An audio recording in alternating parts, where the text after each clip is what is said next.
I've seen the publicly available videos. I've looked at all of them. Yeah, of the Saturday shooting, of the ICE shooting. Yes, I'm going to get to it. I will tell you everything you need to know, folks. Trust me.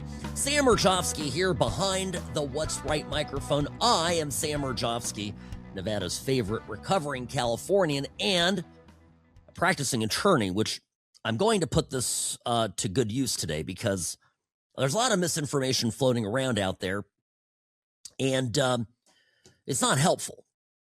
And by the way, I'm mad at DHS too. I'm mad at Kristi Noem. This whole thing has been colossally poorly handled, the aftermath of the shooting. Alex Pretti, the nurse, and all-around nice guy, as we are told repeatedly, wouldn't hurt a fly, went out to this anti-ICE event, went out and interfered with law enforcement while he was armed.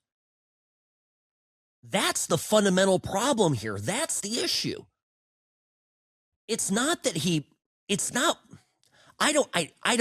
I'll tell you, from what I've seen in the videos, I'm not convinced that he pulled his gun on officers. I'm not convinced that he shot at the cops.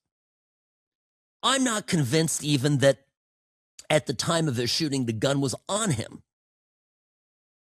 There's a few theories about this. I'm not going to get into the theories as much as I'll tell you what we know alarms me enough. If this were my son, if this were my client, if this were somebody I cared about, and this person told me, Sam, I'm going to go out there, I'm going to interfere with law enforcement, and while I do it, I'm going to be carrying a firearm on me, I would tell them, you're crazy. You're essentially inviting suicide by cop. Let me put this in terms that step back from the inflammatory nature that is this conversation about ICE, and this is how, by the way, I would approach it with people who are enraged and will get in your face about what happened and that ICE is going around murdering people. Let me put it to you this way: imagine for a minute, I live here in Las Vegas.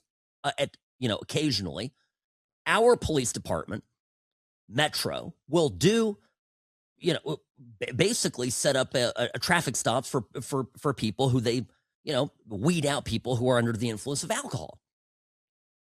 These are normal things, right? Sobriety checkpoints is what we call them. Now, yours truly here behind the What's Right microphone, Sam Mirejovsky, I enjoy a little bit of booze.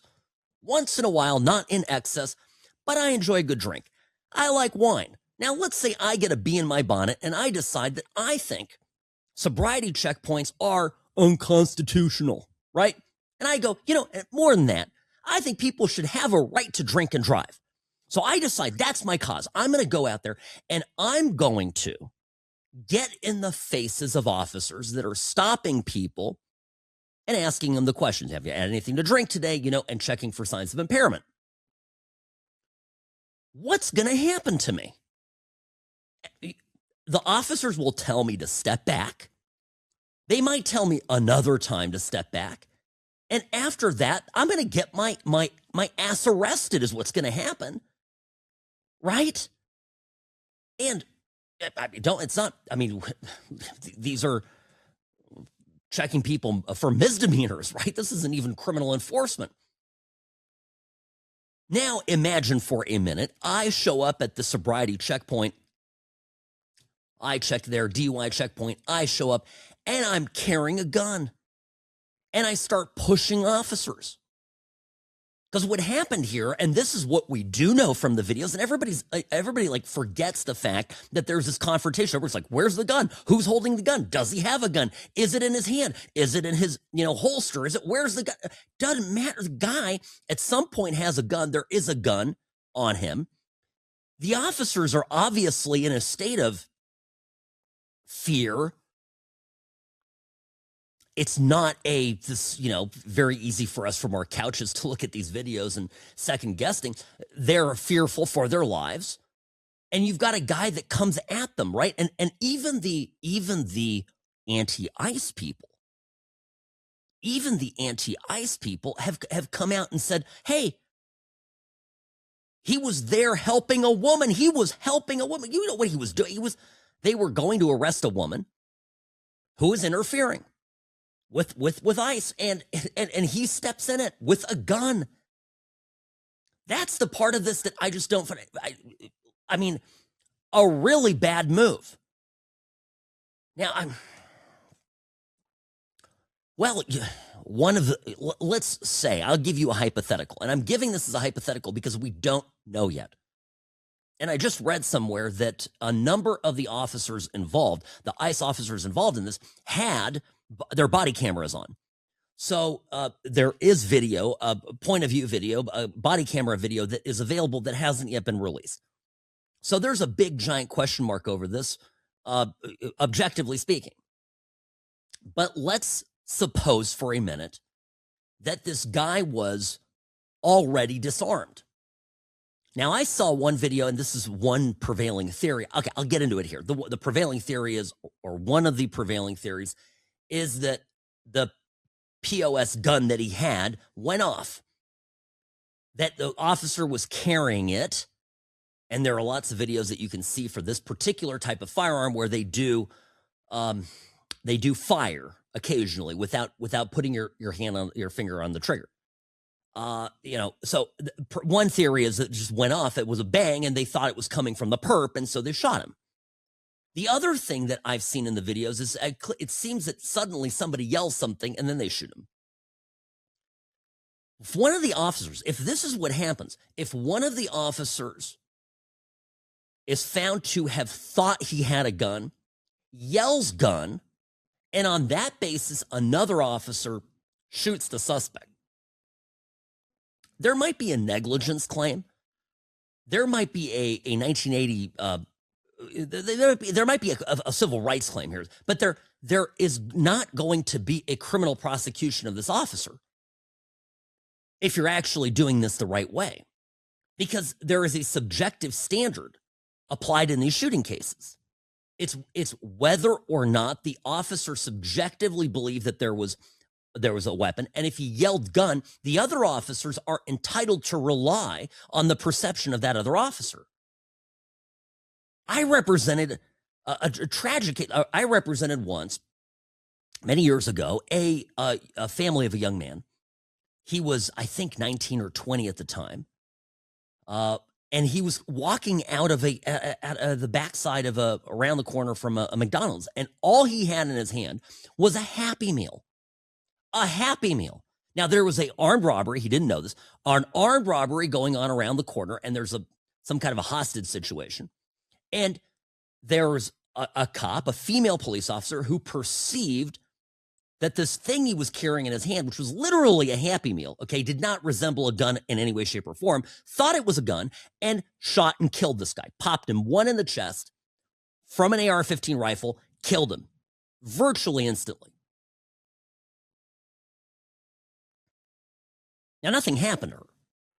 It wasn't a clean shooting. We sued, and unfortunately, the city there had to pay some money to the family, which is the right thing, because it was, in my view, a completely negligent shooting. But I'm just telling you, right? In the real world, when you're not looking at it through this amped up, anti-Trump, pro-Trump lens, you have shootings that aren't clean, police shootings that aren't clean. They're negligent, but maybe not criminal. Okay? And it may very well turn out, this is a greater point that I'm making, that's what happened here. Now, what is not helpful is this idiot Kristi Noem going out there saying this guy was out there to kill ICE officers. There's zero, and I mean zero, evidence to suggest that. Now, if you show me his chat history, if you show me his emails, whatever, you document the fact that he went out there with that intent. You have to establish that intent. Again, this is me as a lawyer talking. You've got to lay it out. You've got to say, this is what he intended to do, and here's the evidence for it. But if you don't have that evidence, what the hell are you doing? This is why Tom Homan's been sent in. This is, by the way, the best news of the day. Trump has basically sidelined Kristi Noem, sent in Tom Homan, and put him in charge of ongoing ICE operations in Minnesota, and also of the criminal investigation into the fraud. This is the right way forward, because Tom Homan is an absolute professional, and Kristi Noem is a bozo. Noem, excuse me. And Kristi Noem is a bozo. But there it is. And two things, I always say this is why you tune into this program. Two things can be true at the same time. We might have a shooting, an officer-involved shooting, that isn't clean. I feel a lot less good about this shooting than I did about, what was it, Renee Good getting popped. Renee Good clearly went at the officer, and you had a chain of events that, led me reasonably to believe that the officer was absolutely in the right. Here, that is not immediately apparent. Here, it's not obvious. Could it later become obvious? Absolutely. Could it end up becoming a shooting that is a wobbler? Yeah. But who's to blame for this mess? Right?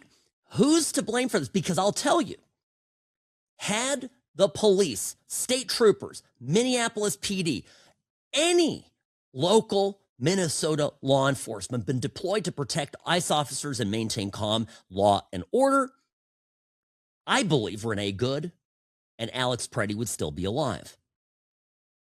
And it leads me to the next question, the most important question that I want to examine here as we go through this program today, which is, why are they dead?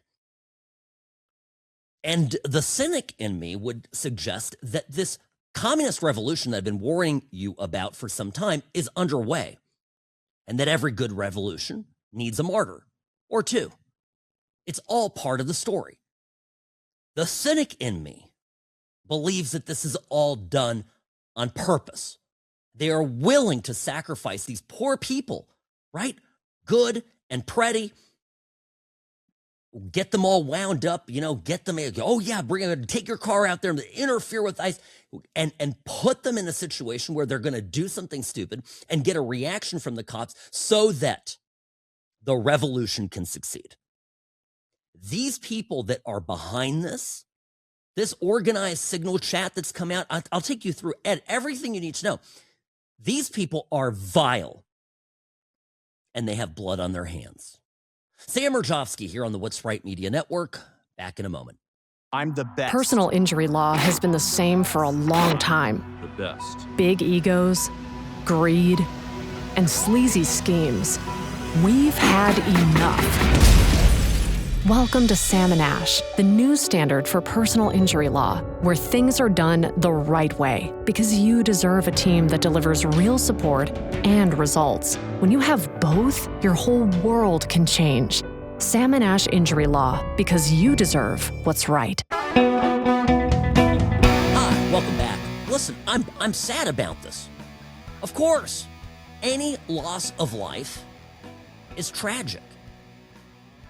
I know there's people out there, not you, okay, but there's people out there who are saying, what's two dead liberals? This is not who I am. I'm heartbroken about it. And for me, Renee Good and Alex Pretti, the two people that have been over the past couple of weeks shot by ICE officers in Minnesota, both of them killed. To me, these stories are immensely tragic. And I view them actually as kind of, dolts that got, brainwashed into doing very stupid things, putting themselves in harm's way, so that very sophisticated, high-level political operators would get a win. They were sacrificed. I'll put it in that term. Sam Mirejovsky here behind the What's Right microphone. Sam@what'srightshow.com is my email. And of course, this hour of the program, as always, brought to you by Sam and Ash Injury Law, the only law firm to trust for your injury case. Don't go at it alone. All right? Don't do it. Yeah, I got it. Just get a lawyer, okay? And by the way, that is what Renee Good and Alex Pretti ought to have done. Instead of getting advice from a signal chat, and if you start going through this, realize how organized these so-called protests are in Minnesota and Minneapolis, it stops being the spontaneous thing where people of conscience are coming out and fighting, something they perceive to be a wrong, and it starts to be something far more sinister. And that's where we're at with this. It's sinister. Now, well, looking at this objectively, right? Look at have you seen the training manuals? There's an entire training manual of what to do. This is not, again, this is not just this like spontaneous outburst of resistance. They've put together a manual. And by the way, there are publications now, like, for example, Jacobin, which is a leftist rag, that did an interview. They've done interviews with the people that are leading this effort, and they're openly talking about, they're bragging about, in fact, how this is organized and how they've got foot soldiers, and the whole thing is, it is absolutely designed to wreak maximum political havoc. I read something here from a Green Beret, former Green Beret, that is active on social media. He's done a number of appearances. His name is Eric Schwalm. And Schwalm wrote, and this is fascinating because he started to review this, and he talks about asymmetrical warfare, right? Talks about building, advising, leveraging foreign forces, okay, shaping political military environments. So this is an individual who, as a Green Beret, as a chief warrant officer, went into foreign countries and organized revolutions and insurgency groups and factions that, serve the interests of the United States. And he talks about this. He talks about how what you're seeing out of Minnesota basically be a low-level insurgency infrastructure. And it's by people that have studied the playbook. There's a 1,000-member cap to the group chat. Okay, they don't want it too big, but they want enough eyes and ears on the ground. They've got mobile chasers. They've got plate checkers. They're logging vehicle data. They're doing dispatch 24/7. They're vectoring assets.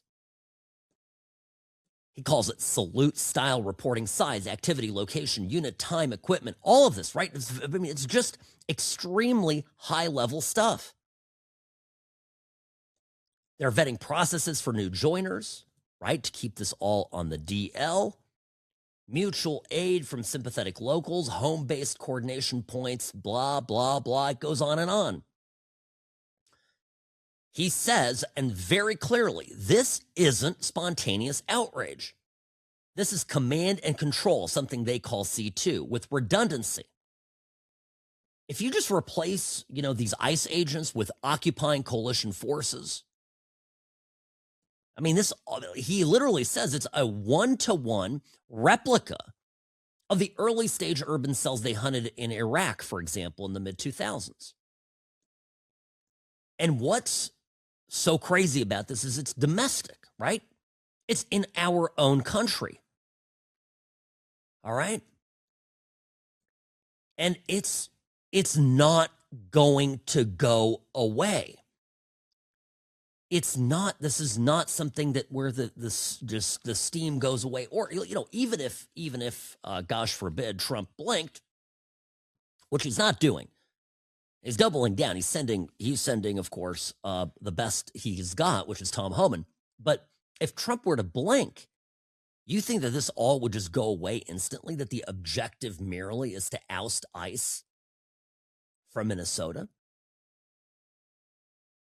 There is, that we know of, at least a multi-billion-dollar crime syndicate in the state that has been active for years. And you're telling me these people are all just going to lay it down and go away willingly? When did all this start? This is a question nobody wants to answer. When did all this start? Did it start when ICE began operating in Minnesota? Because I believe that was basically a year ago. And by the way, ICE operated in Minnesota before that too. But that was going to be Trump's ICE, right? The Gestapo. When did Trump's Gestapo start operating in Minnesota? A year ago. A little less. But when did the armed resistance begin? When did people start showing up and doing this stuff en masse? Well, the answer is, folks, as soon as the fraud began to blow out into the open. So it's not going to just go away. We've got an active revolution within our country. It needs to be put down. It needs to be put down quick. Sam Mirejovsky here behind the What's Right microphone. More of the What's Right show after the break.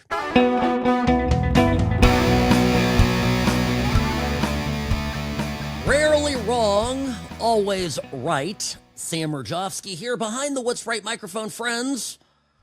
These are precarious times, no doubt about that.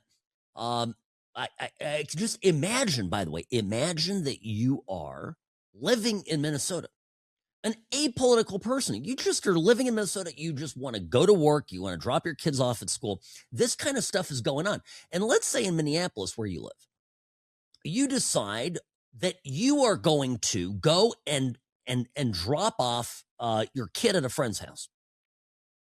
It's in a different neighborhood than you normally go to. You might even get lost. You put the directions in, you stopped looking at your phone, didn't refresh. All of a sudden, you're making a few turns. Suddenly, you're surrounded by vehicles. You're surrounded by people who are yelling at you or honking at you or calling you ICE. They're menacing. They're threatening. They look deranged because they are. You have found yourself on the outs with the revolution. And that's precisely what's going on here. Now, here on the What's Right show, I'm always going to call it what it is. I'm going to call balls and strikes. Now, I'll tell you, if you missed the opening monologue, I have my concerns about the shooting, the Alex Pretti shooting. I may very well still be a clean shooting. It's just not as obvious as Renee Good at this stage. Still, I'm going to repeat this. You've got a guy who's a nurse, right? Works in the ICU. If you're, the whole story, adds up. He works in the ICU and he decides to buy a gun, dress up in military fatigues. Okay. Right. You've seen how he was dressed and go and interfere with law enforcement. I mean, what? That is a recipe for getting yourself shot. I mean, imagine your kid comes home. You don't even have to be a lawyer to figure this out. Your kid comes home and says, you know what, Dad, I got an idea. I'm really pissed off at these Trump thugs. I'm going to go out there. I got my gun. I'm going to go out there and do this. What do you tell your kid that you love, that you would like to see come back alive? There's no part of you. I don't care how much you hate Trump. There's no part of you that goes, oh, this is a good idea. It's like, no. That's a hard as my kids say. That's the new way of saying no. I don't make up these terms. It's just how these kids are talking now. Okay. By the way, back to the example. You're cruising a neighborhood, whatever. You're not ICE, and all of a sudden you get surrounded. All right? And this is what happened. And this has now been caught on film. This is a clip that happened over the weekend. I mean, listen to this. And Actually, I kind of give some kudos to the gal that's videotaping this. From her point of view, she does remain calm. We're not ICE. I'm showing my face. I'm not. We've come to you. We're not ICE. They've been following us for over an hour. We're not ICE. We're just letting them know, and they. Not in an ICE vehicle, right? No. Now, this guy that's coming up here, this guy's a douchebag. You can tell he's a douchebag. He's got this beard. He's coming up all menacing. This is some loser that is a completely irrelevant person. He's completely irrelevant. He's got some crap job. He just got, he probably lives in his parents' basement. Right? He just feels like badly about himself. But today he gets to be a tough guy. Today he's somebody important. Now listen to what he has to say, even though this is some woman with some guy in a truck, is already palms up. I'm not masked. I'm not anything. I'm not ICE. Listen to him. Right. Get in your truck and get the out. Why? Because you need to go. Confirmed ICE. We're not ICE. These are the people that you're abducting. Get out. Please go. Because they've been following us for over an hour. By the way, there's like 30. What does that look like to you, Robbie? 30 people, 25 people, something like that. Those of you not watching the Sam Kim, I'm trying to break this down. So it's about 30 people. I mean, if this happened to you, you'd be freaked out. But wait, it's not over. It continues. Why are you guys here? What are you here doing? Why are you guys here? Where do you live? Yeah, where are you from? The protest is public property. What are you talking about? Did you come in that car right there? Yeah, this truck. And they're saying we're popping up in an ICE database. Well, then you're in it. We're not. It's the database. Out of here, though. Do we look like ice? No. No ice. Nothing on me. Prove it. We're not ice. I don't have no weapons. Let me see your IDs of where you live. You can't demand somebody's ID. Like, Trump is fascist. By the way, this is like crazy. You know, these people, and I hope you appreciate this callback. Remember during this little thing called COVID, maybe you've forgotten, but we had this thing called COVID. And what happened? A whole bunch of completely low status individuals, of complete losers, like that bearded freak who lives in his mom's basement. These people suddenly got a little bit of power. They could now tell you to mask up, Sam, mask up. They had the power and authority to tell you a thing or two, and they loved it. They just wore that with so much happiness and pride. They got into it. Went around, don't be a mask hole. And now they're part of these citizen brigades.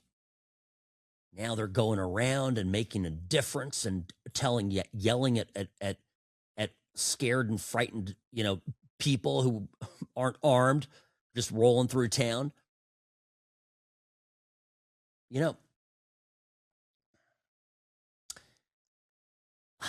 This is not going to end well.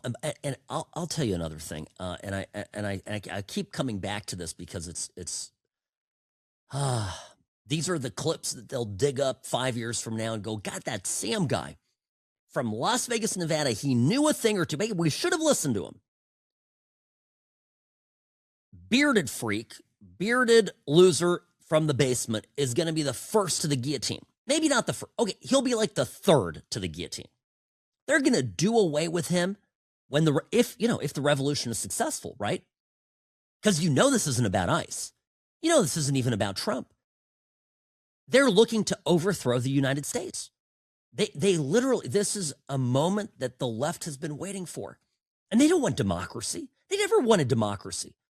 They want to be able to steal elections. They want to be able to loot the country, and they want to be able to do it with impunity. And when you get in their way, they will rise up in arms against you.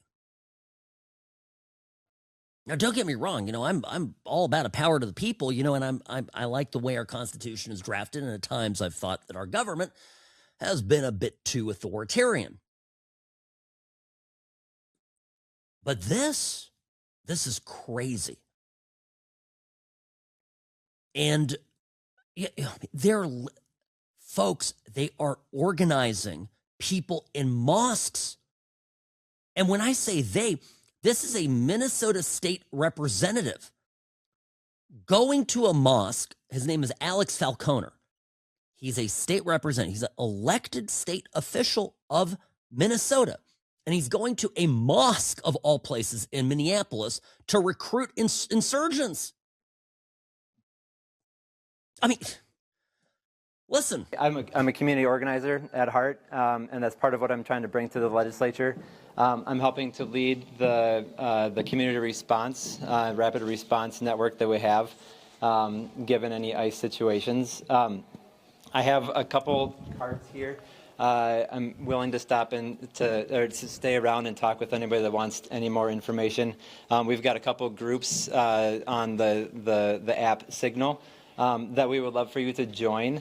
Whether or not you want to be a part of the resistance network, I fully understand that you may not be comfortable with that, but you can help us in a lot of ways by sending an alert that if you see any suspicious vehicles, any traffic, if you know of anybody that is being targeted, that's being detained, we have resources immediately available. Please do not hesitate to reach out for the information to join these groups so that we can all work together to protect one another. I mean, you think it's a good idea to start picking up people at the mosque? And again, I say the same thing. There's probably, no exaggeration, in that room, there are a couple hundred people. There's probably 10 people in that room who are all in, diehard.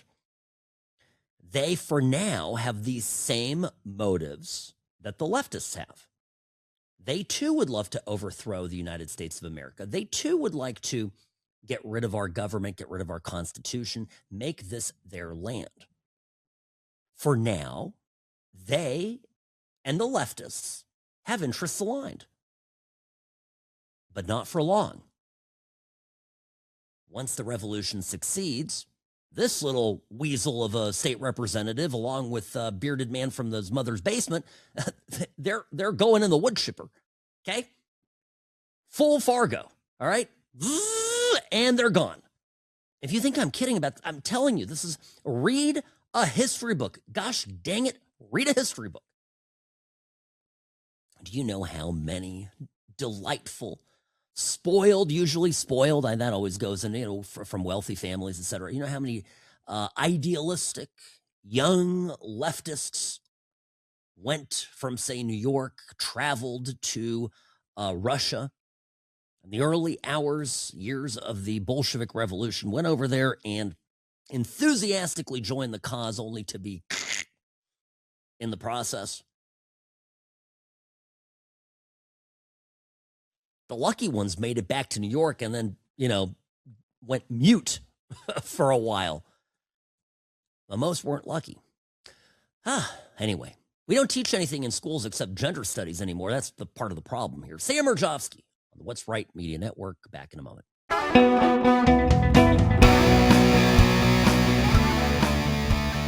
All right, I'm getting the emails right now about Kristi Noem, and I think some of you think I've got this wrong. Here's what Kristi Noem said. This was, let's see, with the press conference on Saturday in Washington. A reporter asks about Alex Pretti. Now, this is what I was alluding to. Play the tape. You just made claims that the individual posed a threat to law enforcement. That is no claim. It is the facts. The facts of the situation. This individual showed up to a law enforcement operation with a weapon and dozens of rounds of ammunition. He wasn't there to peacefully protest. He was there to perpetuate violence. Okay. Lawyer here. All right. Just hear me out. I'm not on the side, I think you know my bona fides. I am not on the side of these freaks, okay? But this is just not true. You can show up in states where you're allowed to carry, and by the way, I'm a huge proponent of this. You should be able to carry a loaded gun. Showing up anywhere with a loaded gun is not immediate dispositive proof, conclusory evidence that you intend to shoot somebody. But Sam, what about if it's a political protest? Great question. It still doesn't matter. There's no specific law in Minnesota that prohibits you from carrying a loaded weapon to a protest. And I want us as conservatives to remember something about the Second Amendment, that we support it, at least I do. And that law, if there was one on the books, you and I would be in a separate context fighting against it tooth and nail, right? You can't carry a gun because it's a political protest? What? Now, you could have a political event that is controlled, let's say, by Secret Service or state troopers, and they can set up security checkpoints and prevent you from bringing firearms. There's a specific purpose for that. This guy, hear me out. By the way, let me read I'm going to read what Kristi Noem says. This individual showed up to a law enforcement operation with a weapon and dozens of rounds of ammunition. Okay, that's a true statement. But that isn't even the problem. The problem is that he physically began interfering with the officers. And we won't really be able to establish all of that until we play all the tapes and all the body camera footage, and we establish basically the entire time frame from beginning to end. And remember, this was the problem with Renee Good. Remember that they said, oh, they told her to go. And the more tape that came out, the worse it got for Renee Good. The worse it got for the anti-ICE people, because you started to see that Renee Good was out there for a hell of a long time. And the cops actually put up with her interfering for a hell of a lot of time before they lost their patience with her and told her, you got to move, get going. Drive, baby, drive. Oh, thump, bang, bang. Right? Now here, everything I've seen, they've got him getting involved with the officers, and he's carrying a gun. And again, this does not establish that he intended to kill officers. It establishes that he's a flippin' moron. Like, this is a Darwin Award, right? You know, the Darwin Awards where they hand it out to people who have done stupid things that have left them to their demise. Erasure from the gene pool, that kind of thing. It's a dark humor, but I mean, it's a tragedy. But we as conservatives, if we're going to have credibility, we have to speak very clearly about these subjects, right? And these topics. Now, I see it, folks, I see it from from the perspective of the officers. I definitely see it. I mean, if you were one of those officers, you would absolutely perceive a threat from this guy. And by the way, don't tell me, oh, they disarmed him. He was disarmed, Sam. We could have another gun on him. The guy's in military fatigues. I mean, just because you take one weapon, it's not immediately clear that it doesn't have another one. That's something we don't know too, right? We haven't heard if he was in fact actually disarmed at the time he was shot. This is what I'm getting. See all the questions. There are more questions than answers. And by the way, this is why you listen to this show, maybe over some others, because I'll always look at it through a lawyer perspective, right? Which is, I'm trying to look at these things very factually. But whatever the hell this was from Kristi Noem, this was a joke. And what I don't like is I don't want to lose any ground to the revolution. I don't want to give them any reason, any quarter, any reason to say, oh, see, they're lying, they're making stuff up. We've got the truth on our side. What's the truth? Is the administration well within its constitutional rights and legal rights to expel illegal aliens from the country, whether they have a criminal history or not? The answer is yes. Are they allowed to pull up on people in the course of a traffic stop, determine if they're illegal, and if they are illegal, to take them into custody and to deport them? They are. So, let's stick to the facts here. This is my advice to the administration. And to Trump's great credit, he's looking at this and he's going, God, this is a mess. I'm going to put the top man on the job. So again, this is big news today, is that Tom Homan, the border czar, somebody who, by the way, Obama gave him a presidential medal for deporting illegal aliens and made a big to-do of it, invited them to the White House. Nobody minded it then. Of course, now that he works for Trump, he's a full-fledged Nazi. But, I'm just, so Trump's handling this the right way. Now, by the way, there was a Minnesota hockey game. I think, was this an AHL game, Robbie? Who was playing here? It was Minnesota Frost, versus New York Sirens. And the organizers, the woke Minnesota organizers, decided to have a moment of silence for the recently departed Alex Pretti. who had been shot on Saturday during the day. And this was on Sunday. Well, it didn't go over that great with the crowd. Listen to what they had to say about the moment of silence. Alex Pretti.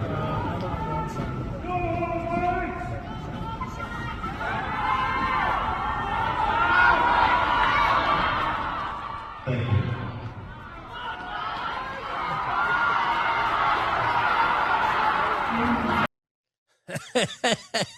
Yeah, I mean, I think somebody's yelling F ICE, right? There's a couple people yelling that out. But not a very respectful moment of silence for those that are yelling.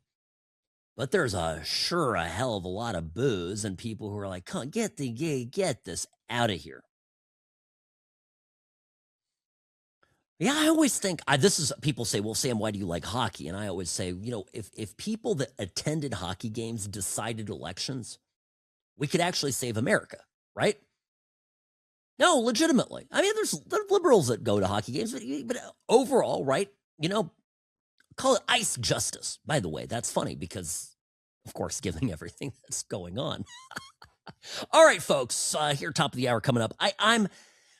I'm just getting warmed up, and yeah, I'll give you the top 5. There's a lot of stuff going on in the world. I haven't gotten to it because, well, this just felt like I needed to get through this topic and address what happened over the weekend. Sam Mirejovsky on the What's Right Media Network. Sam@what'srightshow.com is my email. And, of course, this hour of the program brought to you by Sam and Ash Injury Law, because you deserve what's right.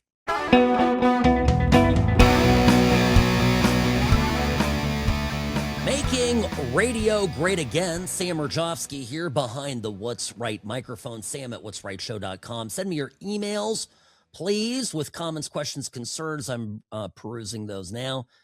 Was during the break here, and am getting to everything I possibly can. I have to share this with you because I think it's relevant to what's going on in Minnesota. Let me do this real fast, and we'll get into some other stuff that's going on. My brother-in-law said, he sent a picture here in our group chat from where he lives. And there was a protest apparently over the weekend. I know the spot. I'm familiar with it. It's in California. It's in Southern California. I'll say that. And it's a particular spot where there are frequent anti-Trump demonstrations, protests. Now, none of this was rising to the level of what's going on in Minnesota, but there was, on one side of the street was a bunch of anti-ICE protesters. And on the other side of the street actually was an anti-Iranian regime, pro-Iranian revolution, meaning the freedom revolution that's taking place there now, protests. So there's kind of two protests on either side of the street. And what do you think was the difference? What do you think was the visually, immediately apparent difference between these two protests? Well, I'm just tell me what the first thing it is that comes to your mind, because I'll tell you. The Iranian, pro-Iran freedom protesters were out there waving the Persian flag, the Iranian flag with the lion on it, not the Islamic flag that was put in after the Islamic Revolution. They're waving those flags, and then they are waving all of these American flags. There's American flags everywhere. Because these people want to free Iran, but they also love America. They love what America represents. These are immigrants that have actually seen real despotism in action. They've been chased out of their country of origin by a brutal, thuggish regime. They have seen the dark side of Islam that is still not quite yet apparent to our friends on the left in this country. And they're waving American flags. Now, right, that's the contrast. On the other side of the street, there is not one American flag to be seen. Not one. Because these people hate us. And they hate America. That's the God's honest truth. If you're going to get reductive about this and make it simple, they hate this country. They want to tear down this country. Did you hate this country? I'm going to ask what I hope is a rhetorical question. Did you hate America when Biden was president and destroying this country? Well, not him, but whoever was running the administration. Did you hate America because of what Team Biden did, or Team Obama, or Team Clinton back in the day? I mean, I remember as a youth, I was in middle school when Clinton became president. Our band teacher, Mr. Smart, made us watch the inauguration. Kids, this is historic. This is a great man. This man is going to go down in history. Ron Smart, Irvine, California. I wonder what happened to him. Well, what happened to Clinton? Well, I don't know if Mr. Smart anticipated that Clinton would be in 2026 would be dodging congressional subpoenas about a known child molester, refusing to give evidence under oath about his relationship with him. Wow, I digress. All right. So, do you think as a teen, listening to, I hated Clinton, all right? But at no times did I want to, trash the country. It's just an interesting observation. It's always true. These they're behind it is an honest to goodness communist revolution. That's who these people are. And they want to overthrow America. I call it the American Communist Revolution because it's happening in America. But it's nothing American about it, nothing pro-America about it. Because actually, in order to succeed, these communists have to overthrow the idea of America along with the government. The idea of America is big on individualism, is big on being self-sufficient, is big on independence. Now, these are not ideas that are compatible with let's say a democratic socialist system, right? What did Comrade Mamdani tell us in his inauguration? Didn't he say that we need to kind of get rid of this pesky, rugged individualism nonsense and embrace, the warmth of collectivism? I'll tell you what the warmth of collectivism did for my family. I have to tell you, because a lot of the people that got the brunt of the warmth of collectivism died, okay? It took one of the wealthiest countries in Europe, and I'm talking about Czechoslovakia. You can look this up. Pre-war Czechoslovakia, one of the wealthiest countries, better off financially, GDP-wise, than Germany, okay? Per capita. Industry, everything. You think any of that went away when the Nazis came in? No, the Nazis kept it all alive and kept it going.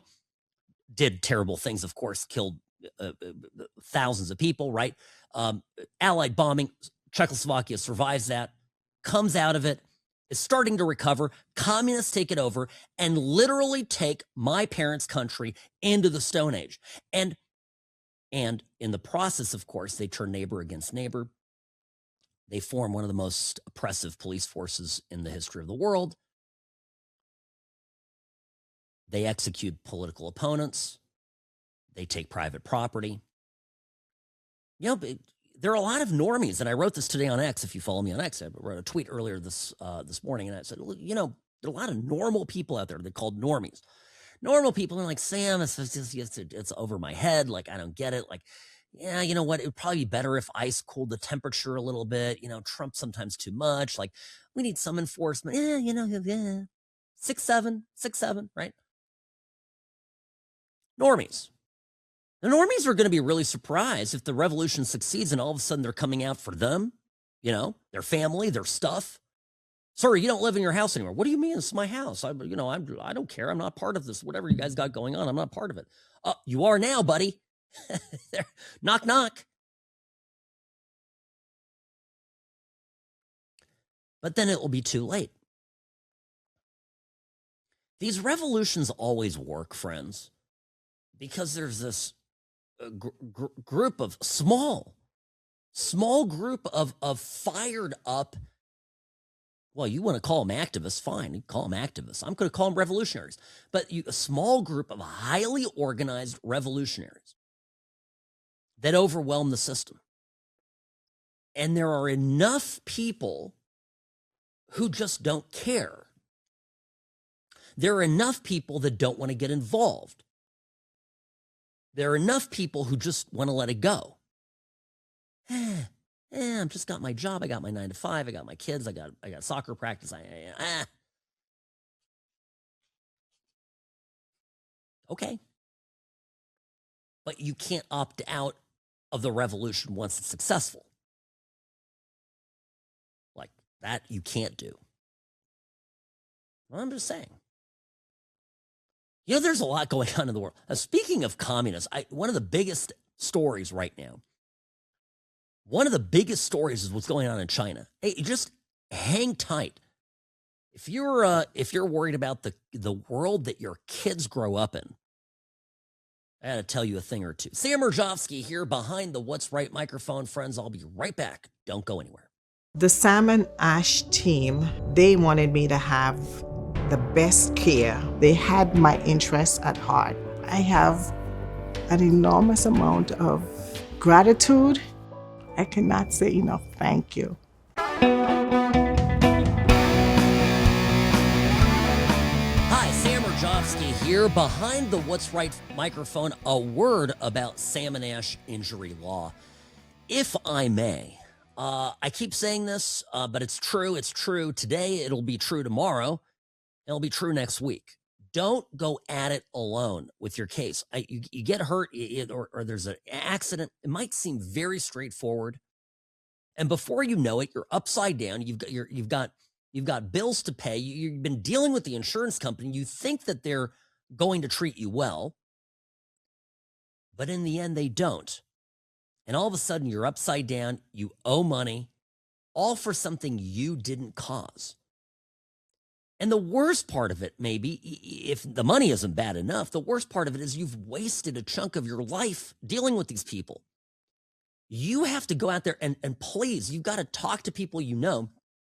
And you hear that they're dealing with their insurance company. Go, oh my gosh, Sam warned me about this. He's, rarely wrong.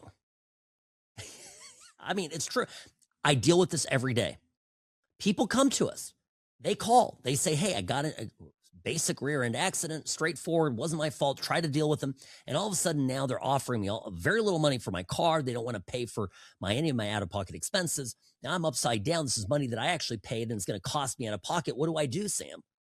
And all of a sudden, we take the case over, we help them out, turn things over radically, and they don't have to do anything. They don't have to be on the phone all the time. They'll let us do the work, check in, get updates, and forget about it. Time is money, and we give you both. At Sam and Ash Injury Law, we literally change things for the better, take burdens off of you, and get you back on your feet. samandashlaw.com is the email, 800-304-2000, 1-800-304-2000, offices in Nevada and California. And of course, as always, no money up front, doesn't cost you any money out of pocket. So easy, absolutely easy. 800-304-2000, samandashlaw.com, because you deserve what's right. All right, folks, I got to tell you, lots going on in the world. Normally I do this at the top of the hour, but I just, top of the show, top of the first hour, we're already in the second hour of the program, just now getting to the top 5. So I mentioned this just before the break. There appears to have been some sort of a shakeup in China that could have major consequences. The CCP, the Chinese Communist Party, announced that several top generals, basically a guy, includes a guy who's number 2 in the country, Zhang, who is a vice chairman of the Central Military Commission and the chief of Joint Staff Department, accused of serious violations of discipline and law, and now getting replaced by people that are perceived to be more loyal to Xi Jinping the president of China. The purge of the scale, basically the scale of this purge is unprecedented. Now, China's the country to watch. I mean, you know this. As a geopolitical foe, China remains our biggest adversary. If you look at Trump's strategy, right, the things that he's doing, he's trying to put out every little small fire that he views as basically distractions to dealing with China. So, and she is militaristic and expansionistic. He wants to take over Taiwan. He wants to push Chinese forces all around the world. And he was getting pushback, it seems, from these top generals who were telling him no, and were increasingly worried that Xi Jinping was taking the country down a ruinous path. This is something to watch. Now, number 4 of top stories today, somber news from Israel. The last hostages' remains were recovered from Gaza. So the first time since October 7th, no hostages remain behind in Gaza, behind enemy lines. Great news. Number 3, Canada. Canada got threatened by Trump. And you know that deal that Carney flew all the way to China to kiss President Xi's butt to get, well, I guess Canada blinked and now is pulling out of that deal after President Trump threatened Prime Minister Mark Carney with full tariffs. So there goes that. And number 2, the California Post goes live today. Now, you know the New York Post, one of America's, in my opinion, best newspapers, founded in 1801 by none other than Alexander Hamilton. And the Post goes live today, and it's the first that I know of, I think, offshoot of the original, the New York Post, and couldn't be happening at a greater time. I know that the publishers of the New York Post recognize an opportunity in California, which is there's plenty of fodder to talk about. But beyond that, remember the New York Post is a fiercely independent newspaper. They are the publication. They are the group that put out Hunter Biden's laptop from hell story. And they were attacked for it. They were, well, they had their Twitter account canceled or shut down for misinformation. They had the whole thing researched. They were the first ones out with it. They don't really, they'll go after Trump when they got, but the point is, I think they recognize that California is going to be in the news, not in a good way. And with Newsom running for president, and it'll be really great to have an honest to goodness publication that is fearlessly reporting on what's going on in California, and may actually drive Republican and moderate voter turnout toward Republican candidates and start to break California free of the death grip that it is in by the Democratic Party. So that is a story to watch.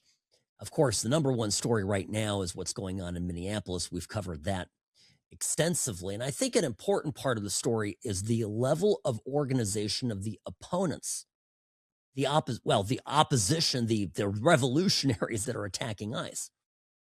And I mentioned before the training manual. I also, haven't touched yet on that. On Saturday, an ICE agent was bitten by a protester, by one of these crazy insurgents, and he's going to lose his finger. The finger was bitten clean off and apparently can't be reattached.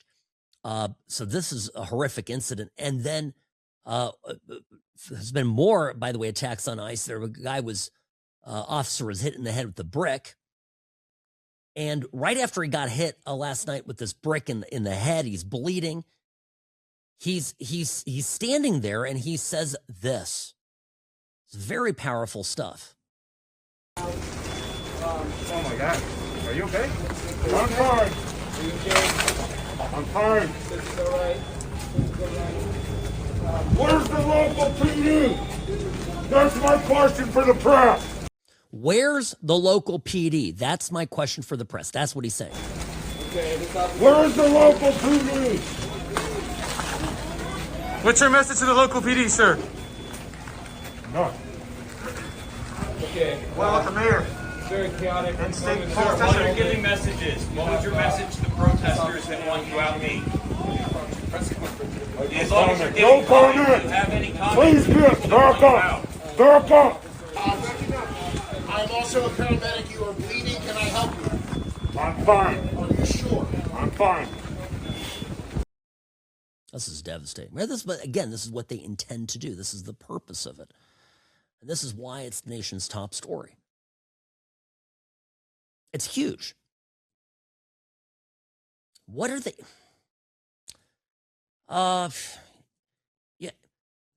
There's been this network set up in Minnesota. And there are all of these actors, right? All these political players are from somewhere else. Listen to David Hoke describe this Saturday on Fox News. He's a reporter who's been following this now for quite a while. All the names that we know: Ellison, Fry, however you pronounce it. Where are they from? Who sent them there, and for what purpose? Is when you talk about Keith Ellison, he's not from Minnesota, he's from Detroit. Jacob Fry's not from Minnesota, he's from Virginia. The police chief of Minneapolis is not from Minnesota. He's from New Jersey. His wife's a Muslim cop in New Jersey. The mayor of St. Paul is not from Minnesota. And so it plays into this whole contention that I've made that this fraud framework was set up by the Democrats. And what I believe they tried to do is, when the Hmong population was brought into Minnesota in the late 70s and early 80s, there was a huge influx of the Hmong. And I think the Democrats thought the Hmong were going to fit the playbook for committing all this fraud, and they didn't. The Hmong said they were honorable people. They're not going to be involved in this. And so they had to find another group. And so they got the Somalis, and they fit right into this framework of fraud, and then they just ran with it. Fascinating. And I maintain this whole armed insurgency is about protecting the fraud. Mark my words. All right, be right back, folks. Don't go anywhere. Well,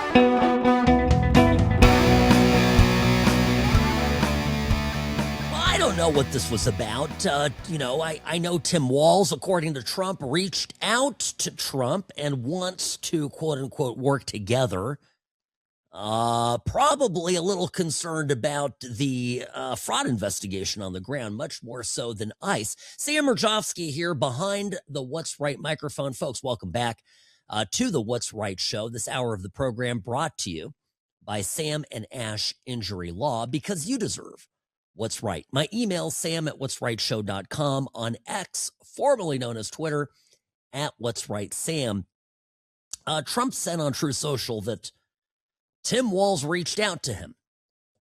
Now, I've made this case and this argument before. In fact, earlier in the program, telling you that this uprising against ICE, this communist-led insurgency we're seeing in Minnesota, is less about ICE enforcement and more about keeping the lid on this massive multiple cases of fraud, and that by all accounts seem to have been aided and abetted by people in power. Dr. Oz is on the ground ferreting out, literally taking the lead on discovering Medicare, Medicaid fraud. And listen to him. This was a great on-the-ground report because, again, you got to get the story out. You got to get beyond the mainstream media. You got to fight this one out in the trenches. Dr. Oz talking about this immense warehouse, this industrial facility where there are hundreds of Medicare providers in the state of Minnesota, all churning out millions in claims. Have a listen. Behind me is the Griggs Midway building. It looks like a factory because it was a factory, a linen factory. They made cloth back there. Roughly 400 Medicaid businesses were started in the building behind me over the last several years. They generated about $380 million of billing that you, the taxpayer, were putting up. That means roughly each business had $1 million of billing. It's an industrial area. The question is, how is it possible 400 businesses billing almost $400 million were able to thrive here? What did the owner of the business, this building, think was happening inside? Okay, but if you're not watching the Sam Cam here, you got to see this building. It's what is that, 3 stories? I mean, it looks big, but these look like the likelihood of these offices being larger than 1,000 to 2,000 feet is low. They all look to be, the building is big, but it's not gargantuan. And to have 400 businesses in this building, I mean, if they're providing services, I don't know how you operate that many businesses out of a building this size and have it actually be providing legitimate care to people. Right? I mean, I think that's the takeaway here. Anyway, Dr. Oz continues. Happening inside. Why did no one in the state figure out this was a concern? And perplexingly to me, in a place of this nature, an industrial complex that people would not come to for child care or autism care or transportation support, how is it possible this could come up like an abscess in the heart of Minneapolis and nobody was watching? I think it's because they weren't looking. They didn't want to know that this problem was happening here. And it's very concerning to me that only now, when there's more federal supervision, are people beginning to ask the tough questions. Well, the people that were in charge weren't asking the questions at all because they were probably in on it. And that's, I mean, this is actually going to be the bigger of the stories here. So you'll notice there's already a watch group that's observing us. That people in the cars taking pictures of us. They're calling around trying to find out what's going down. Wait. I thought the observers were there to keep the community safe from ICE. Why are these observers out there following around members of the administration that are investigating fraud and abuse of the Medicare system? Seems a little odd, doesn't it? Going down. And I'll tell you, they don't have to, wonder. We're telling you, we're here to figure out why these folks are being defrauded, why the people who live in Minnesota aren't getting access to the care they deserve because it's been stolen. But the fact that you've got people behind me in cars concerned that we're even talking about this story should be something that worries you. It bothers me. There's been a censoring of truth, an inability just to own what's happening in their state. That's concerning to me. They talk about being nice in Minnesota. I want to be nice too, but a person who's a good person doesn't have to always be nice. They got to be truthful and be honest. And sometimes you got to tell people stories they don't want to hear. That's what doctors do, and that's what we're going to do here in Minnesota. See? The insurgents are following around members of not Homeland Security, but of the Health and Human Services, of Medicaid, Medicare. I mean, this is far bigger than just ICE, and it has to be said. Now, there was a Minnesota fraudster convicted for her crimes. Her name is Amy Bach, and she spoke to a Fox reporter, Alexis McAdams, from her jail cell. This was on Thursday of last week. Now, I didn't play it at the time, but I'm going to play it right now in light of the reporting that Dr. Oz gave us from over the weekend. Bach tells me the real issue here is the state of Minnesota, which she says kept giving scammers your taxpayer money even after they were flagged as fraudsters. I have to believe that the governor's office and Keith Ellison's office were aware of this. They've said they were involved in helping the FBI. They've said they were made aware. But apparently I'm scary, so they couldn't do anything. Bach, who's looking at 30 years behind bars, tells me the state signed off on those businesses, not her. It all went through a process. They were all approved. They were all paid by the state, yet all the fingers are being pointed at me. And it's not just Bach. Whistleblowers told a congressional committee Minnesota Governor Tim Walz and Attorney General Keith Ellison there ignored warnings for years as millions of dollars and millions were stolen on their watch. Okay, I mean, this is alarming, right? And by the way, put this lady on suicide watch because she's not going to last long in the Department of Corrections there, with powerful enemies like Tim Walz and Keith Ellison. It's not going to happen. What if I told you that the real story here is that a group of politicians and their, and their entourage were making millions of dollars in concert with private individuals who are making billions of dollars, right, collectively, defrauding federal funds, the federal government. And that, for the most part, we turned a blind eye to it. Sure, there were some prosecutions, but Biden didn't want to rock the boat. Hell, the Biden administration was so either deliberately or accidentally oblivious to this that Kamala Harris chose one of the ringleaders of the circus, Tim Walz, to be her running mate. I mean, don't let them tell you, well, there were prosecutions under Biden. At best, willful ignorance that this was happening at a really an unprecedented scale. I don't throw that around. I mean, this seems to be, as of now, we haven't gotten to the bottom of the mess that is California, but certainly in the Midwest, one of the most egregious heists of public funds in our nation's history. So that's where we're at on this. Now, if you were Tim Walz, why in God's name would you ever direct your state police to protect individuals like Renee Good or Alex Pretti? Every death that occurs out there on the street, no matter how tragic, is a benefit to you because it puts political pressure on Donald Trump to withdraw from your state. And with it gives you deniability when you're charged that this is all political retribution. You can whip up the, ignorant masses of useful idiots, right? That's what they are to the Democrats, useful idiots, led by a small cadre of honest to goodness, top shelf operators.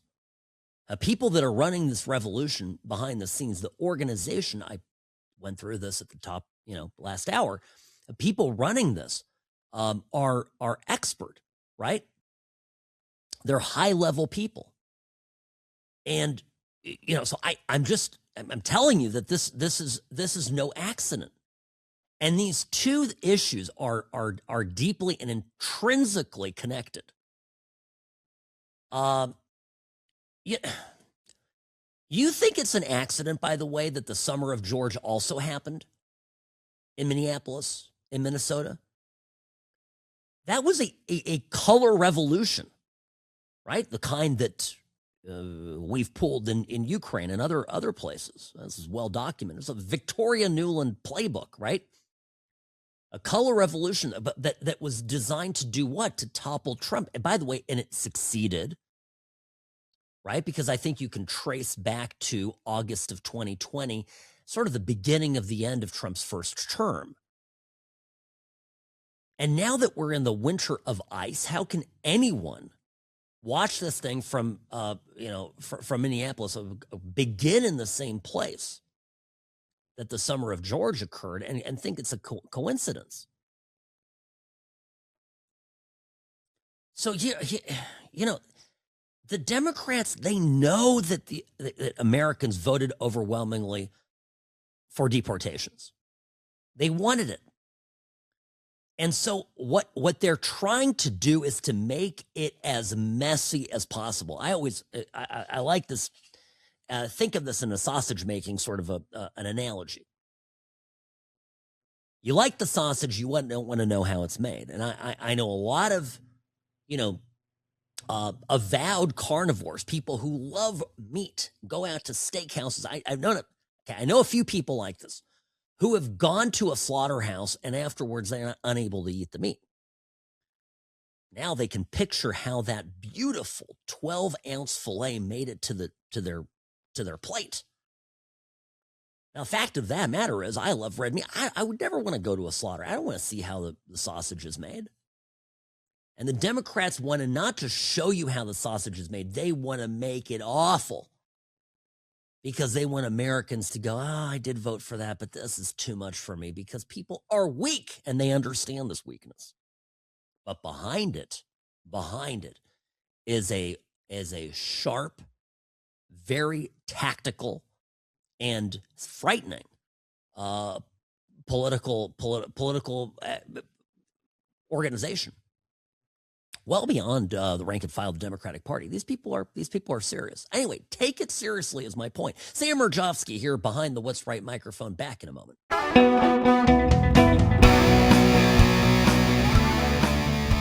Hi, Sam Mirejovsky here, back behind the What's Right microphone. A little bit of color now coming in on the cooperation Tim Walz is promising Trump. I guess some word about Trump withdrawing Border Patrol officers from supporting ICE if Tim Walz agrees to actually protect ICE and to cooperate with immigration officials there in Minnesota. We'll see what actually comes of this. Now, I'm going to say this here. I think it's really important because I think we've gotten ourselves, conservatives, over the last 48 hours, tangled up in contradictory messaging on the First and Second Amendments. That's a huge part of the story. Now, I am a First Amendment absolutist. I believe that one of the greatest advantages that our country has is that we allow for free speech, free of government intervention. I also am a huge advocate of the Second Amendment, the right to bear arms. And I believe that we as individuals ought to have the ability, the free ability to have weapons, to have guns, and to protect ourselves from all external threats. Now, by the way, you're allowed to carry a weapon to a political protest. Let me repeat that again. You're allowed to go out and protest your government while carrying a weapon. What you can't do, and this, well, let's first focus on the First Amendment, on speech. You're not entitled because of the First Amendment to storm a church, let's say, to take over a Sunday worship service and terrorize people. Like that's not a benefit that's given you by the First Amendment.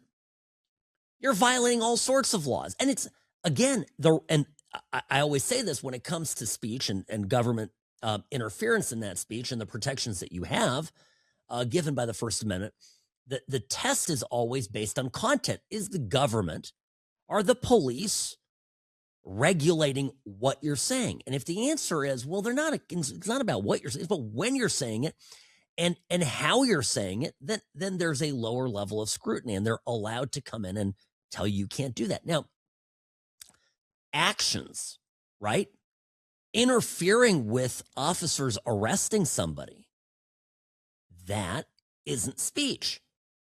Those are things that people are doing. And they don't carry First Amendment rights. You don't have a First Amendment right to go and interfere with the police. Okay? And one of the, well, I know you know this. I get that, but I'm just repeating this here because a lot of people over the weekend began saying things about the shooting that happened on Saturday. And what's this guy? He's out there. He can't protest. ICE is doing. You can't. You can protest all you want. He wasn't protesting. It's not protest. The minute that you start shoving officers, you're not protesting. Well, but Sam, the officers picked the fight first. Okay, even if that were true, what is the Sam pro tip at all times when dealing with the police? The police get things wrong. The police may perceive you as a perpetrator when you're not. Is the time to argue with the cops and resist the cops at the time of you being detained and or arrested?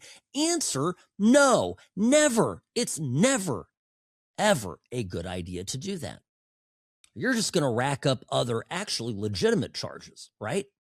And potentially end up injured or dead.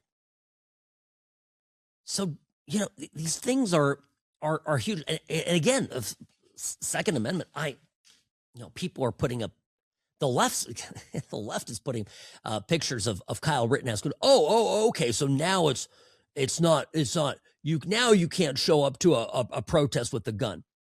What did Kyle Rittenhouse do? You know why he was acquitted? Why was Kyle Rittenhouse acquitted?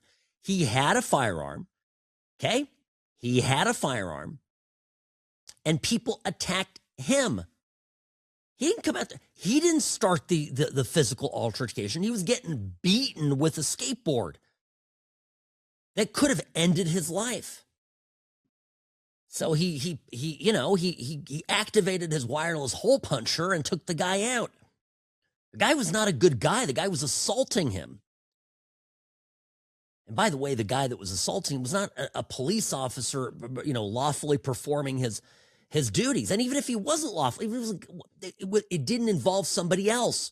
It was a direct attack on Kyle Rittenhouse. Oh, and they also posted, that one lawyer that during the Summer of George was in front of his mansion, in his polo shirt with his gun. He goes, I guess now, taking out a gun at a right. The guy was protecting his house. He's on his private property. He's got a bunch of communist revolutionaries showing up at his doorstep. There's so many bad takes out there right now. I guess that's my point. There's bad takes.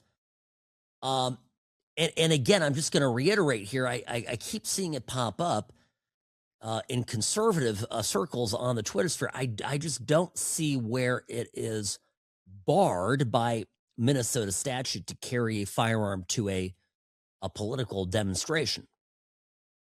Is it out in public? Is it on a public street? Are you lawfully able to carry a firearm? Well, then go ahead and do it. But it is a colossally bad idea to get into the faces of officers while you're armed. Terrible idea. Does that justify your summary execution? Of course not. That's not the argument. The argument is now you've created a fog of war situation that you could end up losing, and death is not something you can appeal. You can't come back from that and go, but I was right. So again, the advice here is, and I come back to my commitment to common sense, folks, that these people, the Renee Goods and now the Alex Prettis, and there hopefully won't be others, they need to realize they're getting amped up by this propaganda. And then they're going out and doing things that they're not ready for. They are not professional insurrectionists. This one gal's a mom and a crap poet, and the other guy is an ICU nurse. They're not trained, insurrectionists, but they are being used by people who are. And that's the tragedy of it. We as conservatives remain committed to the First Amendment. We remain committed to the Second Amendment. But it doesn't matter if the cops are right or wrong. They've got the power to arrest. They've got guns, okay? Tasers. Comply, go along with it, smile. I'm so sorry, officer. Stay away, okay? And be done with it. The left doesn't want that because, of course, they want this whole thing to blow up and wide open. Sam Mirejovsky here, back tomorrow. Stay safe out there, folks. Trust me, it's getting wild.